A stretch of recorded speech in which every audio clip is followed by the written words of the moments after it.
ডিমের রেসিপি সবাই অনেক বেশি পছন্দ করে, আর সোশ্যাল মিডিয়ায় তো ডিমের রেসিপি ছাড়লেই ভাইরাল।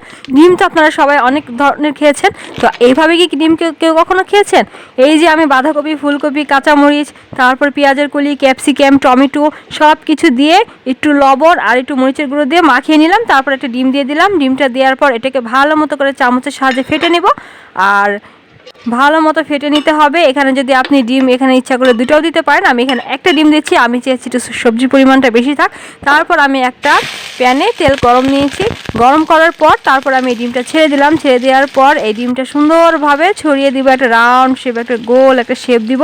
তারপর কি করব, এই ডিমটা কিছুক্ষণ ধরে হালকা আছে একটু ভেজে নিব, কারণ এখানে যেহেতু অনেকগুলো সবজি আছে, সবজিগুলো একটু সিদ্ধ হতে টাইম দিতে হবে। তারপর কি করতে হবে, এই যে এইভাবে আস্তে আস্তে করে উঠিয়ে নিতে হবে। এইটা পুরোপুরি উঠবে এটা আপনি আশা করতে পারবেন না, কারণ আমি এখানে একটা ডিম দিয়েছি। যদি আপনি এটাকে পুরোপুরি সুন্দরভাবে ফোল্ড করতে চান তাহলে আপনাকে দুটো ডিম দিতে হবে। তারপর এই যে এই ডিমটা দিয়ে কিন্তু রুটি, পরোটা বা ভাতের সাথে খেতে দারুণ মজাদার। এই যে আমি আমার হাজব্যান্ডের জন্য গরম গরম ভাতের সাথে এই ডিমটা দিলাম।